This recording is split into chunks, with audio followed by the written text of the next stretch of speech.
Hi everyone, welcome back to my channel. Today I'm going to be doing my 31-week twin pregnancy update.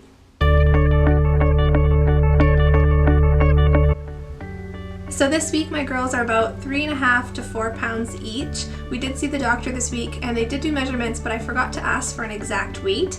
But according to my pregnancy app, that's where they should be. And I do know that the doctor said that they were growing and weighing right on their trend, like so right where they should be. So that's probably an appropriate number to give you.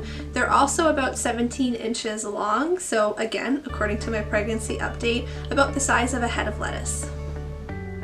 So I'm not sure if I mentioned this last week or not, but my babies are both currently breech, and as such we have been looking at a C-section. So we're not 100% sure, although the doctor did go ahead and book one for us right now so that it's set and it's done in case nothing changes. So we are set for May 18th, so that is the latest they will come, and it's really exciting to kind of have like a countdown that we can look forward to, and just know that May 18th is, if they haven't come out on their own by then, that they're going in to get them. My doctor also said that if the girls happen to flip, especially if baby A flips and goes head down in between that time, then we will be able to consider a vaginal delivery. Also, of course, there's a risk that I go into labor before then, which would obviously change our plans as well. But if nothing else changes, I guess I already know the birth date, which is really exciting. So May 18th, the countdown is on.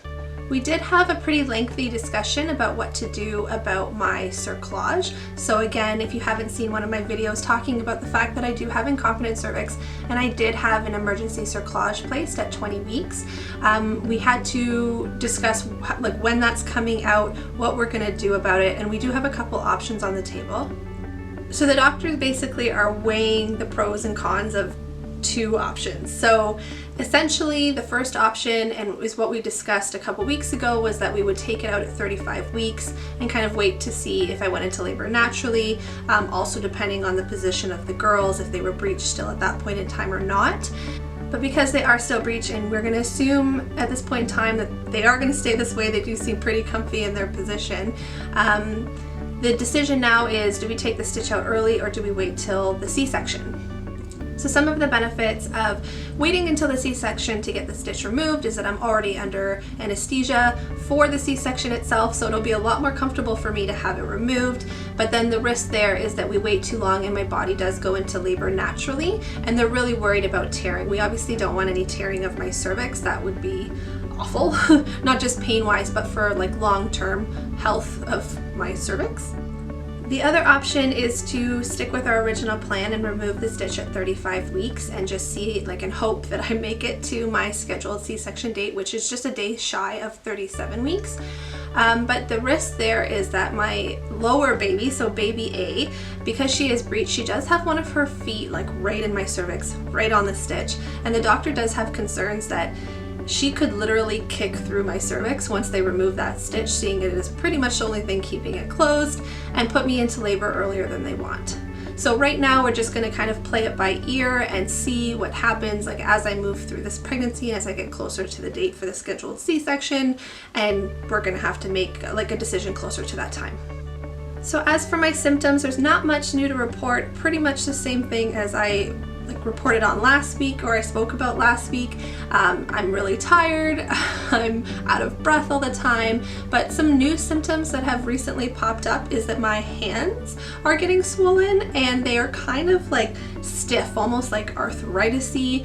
The doctor said that carpal tunnel syndrome during pregnancy is very common and it's nothing to be concerned about, but it's definitely uncomfortable and it's worse first thing in the morning. So by this time of the day, normally like in the afternoon, they've loosened up, but in the morning it's awful. Another symptom of mine that's kind of new, not really, is having to go to the washroom all the time, but not just that. Like I will go pee and like immediately after, we're talking like 5 minutes after, feel like I have to go pee again. And sometimes I do, and I go back to the bathroom and I legitimately have to pee again. And other times it's a false alarm.